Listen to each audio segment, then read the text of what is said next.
Deməli, şərəfnamə hissəsinə baxırıq. Əsərin əvvəli İskəndərin təlim alması ilə başlayır. Dərslik hissəsində biz İskəndərin doğulması hissəsini oxumuşuq. İndi isə artıq təlim tərbiyəsi hissəsinə baxmalıyıq. Deməli, Feilaqus üçün ağıllı övlad ən böyük istək idi. Və Feilaqus İskəndərin atası olub bilirik ki, o övladının təhsil alması üçün çox böyük işlər görür. Buna görə də oğlu İskəndərin təlimi üçün Niqumaşı müəllim seçdi. Niqumaş İskəndərin müəllimi olur, təlim tərbiyəçisi olur. Niqumaşın özü kimi ağıllı, bilikli Ərastu adlı oğlu var idi. Ərastu kim olub? Niqumaşın oğlu olub. Niqumaş İskəndərin təlim tərbiyəçisi, yəni müəllimi olub. Ərastu isə Niqumaşın oğlu olub. Həmən Ərastu İskəndərlə həmyaşıd idi. Ona görə İskəndərlə də Ərastu dost idilər. Niqumaş İskəndəri hər biliyə, hər elmə çatdırdı. Ərastu da həm dərsi İskəndərə bir qardaş kimi bağlı idi. Deməli, bu Ərastu ilə İskəndər qardaş olurlar. Çünki bunlar həmyaşıd olmuşdular. Niqumaş da öz oğlunu İskəndərə tapşırmışdı. Niqumaş bilirdi ki, bir gün İskəndər taxta çıxacaq. Bunu bilirdi. Və buna görə öz oğlu Ərastunu İskəndərə tapşırır. Deyir ki, sən bir gün padişah olacaqsan, bu zaman mənim oğlumu da özünə vəzir edərsən. Yadda saxlayaq, bu fikirləri Niqumaş İskəndərə deyir. O İskəndərə nəyi öyrədir? Vacib məqamda testlərə düşür. O İskəndərə vəsiyyət edir, öyrədir ki, qızıla, gümüşə çox bəndə olma, hərislik etmə. Hünərlə, gözəl sözlərlə, ağılla bütün pillələri qalxmaq mümkündür. Yəni, İskəndəri bir növ mənəviyyat cəhətdən ucaldır və qızılı gümüşə çox aludə olmamağı məsləhət verir. İskəndər də ona söz verir ki, bir gün taxta çıxanda Ərastunun özünə vəzir edəcək. Bayaqki məqam. Bilirdi ki, Niqumaş İskəndər bir gün daha doğrusu şah olacaq, taxta çıxacaq. Bunu Niqumaş bilirdi. Buna görə deyir ki, mənim oğlumu da özünə vəzir edərsən. İskəndər də razılaşır. Söz verir ki, bir gün taxta çıxanda Ərastunun özünə vəzir edəcək. Həqiqətən də belə olur. Deməli, Feilaqus kim idi? İskəndərin atası. Feilaqus ölür və onun yerinə İskəndər taxta çıxır və dostu Ərastunu da özünə vəzir edir. Baxaq İskəndərin taxta çıxması hissəsinə. Rum şahı Feilaqus vəfat edir və onun yerinə İskəndər gəlir. İskəndər taxta çıxan kimi Rum ölkəsinə yeni dönəm başlayır. O atasından qalan köhnə və yararsız adətləri atır. Deməli, yadda saxlayırıq, atasının bütün adət-ənənələrinə davam etdirir desə yanlışdır. Atasından qalan köhnə, yararsız adətləri atır. Amma yaxşıları isə həyata keçirməkdə daha məsuliyyətli olur. Deməli, bütün adətləri atır desə səhvdir və yaxud da bütün adətləri davam etdirir desə səhvdir. Pisləri atır, yaxşıları davam etdirir. Qısa zamanda ölkədə yeni qanunlar qoyur, deməli yeni qanunlar qoyur, yadda saxlayaq. Və buna əməl edən İskəndər bütün ölkənin sevilməsinə çevrildi. O hamını sevər, hamıya qayğı göstərər. Ədalətin bərpa olunmasına çalışardı. Hətta öz ölkəsindəki insanları bütün vergilərdən azad edir. Vacib məqamdır, insanları bütün vergilərdən azad edir. Rumda tikanların yerinə güllər əkdirən hökmdar dünyanın əsas hissəsinə sahib oldu. Qərbdə Aristotel adı ilə tanınan böyük filosof Ərastu, deməli bu İskəndərin dostu Ərastu ki var idi, həm də vəzir olur. Bu hər yerdə Aristotel adı ilə tanınıb. Qərbdə əsasən Aristotel adı ilə tanınan alimdir. İskəndərin vəziri idi. Bir yerdə böyüyürlər, bircə təhsil alırlar Ərastu ilə. Həm yaşıd idilər, həm də bircə təhsil alırlar. Ərastu İskəndərin böyüməsində ən böyük xidməti olan adamlardan idi. O, İskəndərə hər işində tədbir tökər, məsləhətlər verərdi. Ümumiyyətlə, orijinalda bu hissə var. Yadda saxlayın ki, Ərastu həm də atasından öyrəndiklərini də İskəndərə çatdırarmış. Ərastunun atası Niqumaş olmuşdu da. Ərastu Niqumaşdan öyrəndiklərini bir növ İskəndərə öyrədərmiş. Deməli, İskəndərə təlim-tərbiyə öyrədən həm Ərastu olmuşdu, həm də ki Niqumaş onun müəllimi olmuşdu. O İskəndərə hər işində tədbir görərdi. Yəni ümumiyyətlə İskəndər hər işində Ərəstu ilə məsləhətləşərmiş.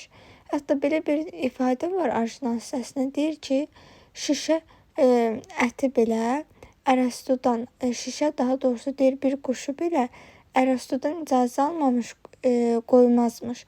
Yəni o dərəcədə məsləhətləşərmişlər bir-birləri ilə. Deməli, bunlar bir gün məclis qururlar və bu zaman bir çox məzlum insan sarayın həyətinə gəlir, aman istəyir.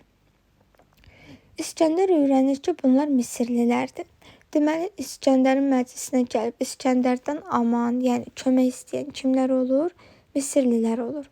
Zəncilər onların ölkəsinə hücum edib, hər yanı dağıdıb. Misli görünməmiş qanlar axıtmışdı. Əgər o köməyə getməsə, qısa zamanda Misir adı zəngin bir ölkə yer üzündən silinə bilər. Deməli, məsələ nədir? Misir cəmaatının üzərinə zəncilər hücum edirlər və Misirlilər də İskəndərdən kömək istəyirlər ki, zəncilər bizim üzərimizə hücum ediblər. İskəndər ağıllı, bilikli, savadlı, uzaq görən vəziri olan Ərəstudan məsləhət alır. Ərəstu görək ona nə deyir? Ərəstu deyir ki, bu sənin əlinə çıxan bir şansdır. Sən həmən döyüşə qatıl və öz imkanlarını, potensialını, gücünü göstər. Deyirsən, onsuz da qalib gələcəksən və beləliklə həm çoxlu qənimətlər əldə edəcəksən, həm də qüdrətli olacaqsan. İskəndər də bunu eşidir, döyüşə başlayır. Üz-üzə gələn ordular gecəyə qədər qan vuruşmasını davam etdirirlər. Səhər açılanda, deməli, Vurudar Totiyanuş adlı məharətli elçisini Zəngibar şahı Pələncərin yanına göndərdi. Deməli, elçinin adını bilməyə ehtiyac yoxdur. Sadəcə elçini göndərir Pələncərin yanına. Pələncər kimdir?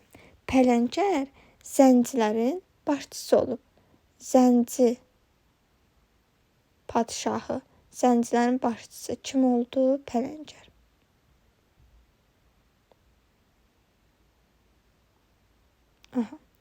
Pələncər zəncilərin başçısıdır. Deməli, İskəndər öz elçisini göndərir zəncilərin başçısı Pələncərin yanına. İskəndərin elçisi ona deyir ki, İskəndər istəyir ki, siz qan tökmədən təslim olasınız və o da sizi bağışlayar. Deməli, İskəndər çox humanist insan olub.